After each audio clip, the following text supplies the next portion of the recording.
This is the Lone Crater YouTube. We hope this video helps. You start by confirming compatibility. Match the device to your TV input and pick HDMI for best quality. Plug the device into power and into the TV. Use an HDMI extender if ports are tight. Once done, switch the TV input to the device and pair the remote. If it won't pair, use the vendor's mobile app as a fallback. Make sure your Wi-Fi name and password are at hand so you can complete on-screen network setup without pausing. Now you'll walk through account and device configuration. Sign in to your primary streaming service and add other apps from the store.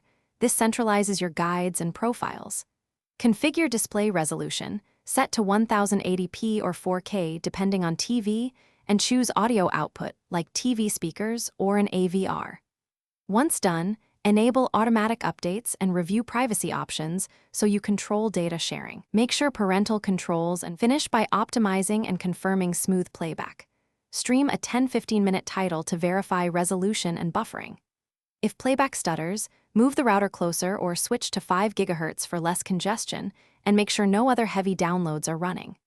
If you see no signal or black screen, restart the streaming device and TV, reseat the HDMI cable, and verify the HDMI input matches. If problems persist, reboot the router. One quick troubleshooting tip: a power cycle, unplug for 30 seconds, resolves most connection and handshake issues.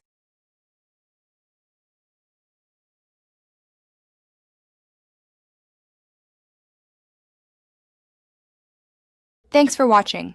Consider subscribing if we helped you.